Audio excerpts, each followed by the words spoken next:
Hi, it's Nikki Dora again from Divination. I'm still on to Divination this week, and I want to do, because obviously I'm doing short videos, so I want to expand probably on a few, because I realised it's going to take, you need to know some of the other basics. A lot of questions are going to come out of these ones, so please leave me your comments and I will answer them. So I want to talk about pendulums today as a divination tool. Now, dowsing is what it's called. Now you can douse with your hands, you can douse with dowsing rods, and you can douse with pendulums. Now a pendulum can also be pretty much anything that's on a string. You can put it on a string, you can it can be wooden. A lot of people use wooden or metal ones. I like crystals because I like crystals, and I also like pretty things. I've got Venus and Leo, so this is one of mine. It's an amethyst. It used to have an amethyst on the end, and obviously amethyst is from the quartz family. I like this one because it's actually very rough in it. Now, what style you have really depends. I've got two. I've got this one and I've got a fine pointed one.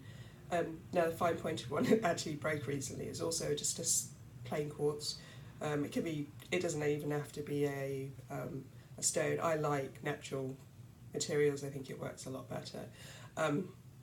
But this one, the reason why I have a thinner, kind of more pointed one, is when you're doing kind of using more detailed pendulum charts, you might want to have a thin, because you want to know whether it says this or it says that. Well, actually, we're just going to do kind of yes and no on this one. So there are questions about how your pendulum is powered. Now, by default, your pendulum is going to be powered by your subconscious. And because your conscious mind only knows half or a tiny fraction of what your mind takes in general, your brain processes. You know, just look at your vision. You can't, you know, that's why you have hypnosis and other techniques to be able to go back and go, okay, I see this detail now, but I didn't know it consciously.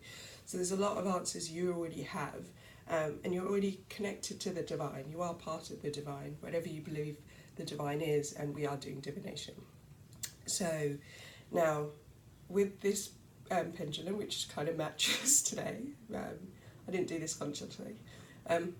Okay, so the basics of a pendulum. You can hold it wherever you want to. Now normally you'd be on a table, just because holding your elbow on a table just keeps it straighter.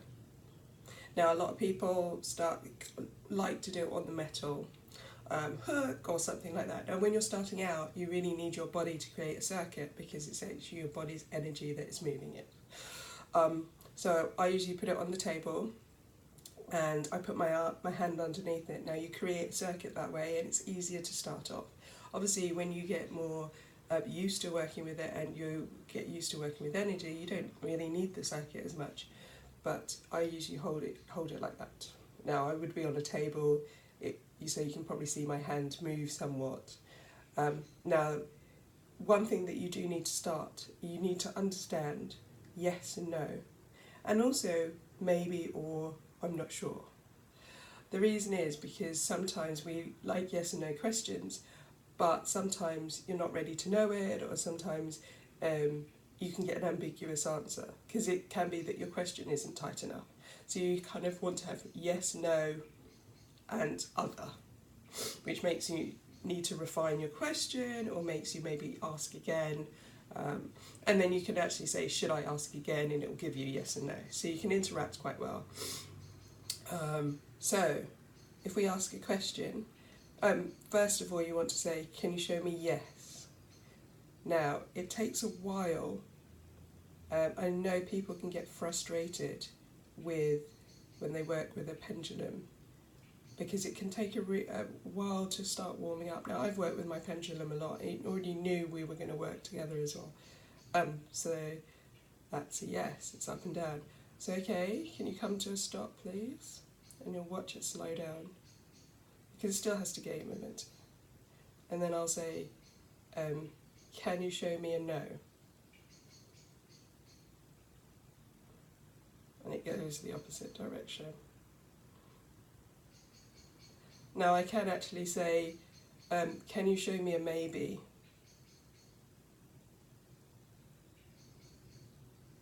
So you probably can't see it as well as I can see it. It's going in a circle. So when I see a maybe or I'm not sure, anything like that, it will go in a circle. And it's so don't hurry it, because you need it to build up that momentum, and it just takes a little bit of time. And when you first start working with it, it's easy to go, come on, come on, come on, come on. Let it build up. Some people need to start it when you're starting. Some people need to start like that and then say, show me yes or no, and it will come to a direction. This pendulum without fail, watching people use a pendulum, is possibly the anyone. I've never seen anyone, who, even a skeptic, not be able to move a pendulum if you show them how. And it's the one thing that is really easy to show people, that you are moving that with energy. So please tell me you're moving that with your mind, one level of your mind, whether it's your subconscious, your conscious mind. That is kind of power, and you can do it if you get a few mediums in the pub. We've done it before. You can do it with a chandelier if you've got a few people there. Not sure I'd recommend doing it in a pub or with your own chandelier, but that's kind of where part of the principle of things like table tipping, except you're using another energy's power to power it as well. So, you know, you're having a number of mediums and you're the conduit. So the mediums are the conduit, and the spirit come through and help move an object that they couldn't move every day. They use them to power it, and you can see that they only have certain fingers on. I'll probably go into things like that another time. But so that's the basics of yes and no with a pendulum. So I should move my thumb out of the way. Now, it's really good for questions that you are not. It's really good for questions that like yes and like things you already know. So start when you're. I realise I backtrack a little bit. Start when you're asking it to get consistent answers. Ask things that you know in your head. So just to, you know, in your head you can go, okay, is my name Nikki? And it will come up with yes. You want to make sure that it's. Sorry, that's just very inconvenient then. You want to just get used to working with it, and then you can start working up and saying, you know, things like, was that sign meant for me? Because bear in mind, your personal guide, you can use it to verify the information they've given you, because it will be aligned to you, your soul requirements, your energy. So actually you can work really well with your guide. I will do something else when we're talking about energies coming in, because then you're going into a realm of where you need a little bit more protection, and often that's just through your own awareness. So you can use pendulum charts, as I've said, and I'll try and go through that later. But really that is just there. You can use a key on the end of it, the string. I'd recommend just having a play with it, and it is really a lot of fun. But take your time, wait for it to start moving and build up momentum. Don't get frustrated, because it's really hard when it first starts. It has to build it up. Now if you want to build up a relationship with your pendulum, I'm notoriously a little bit lazy. I call it effective.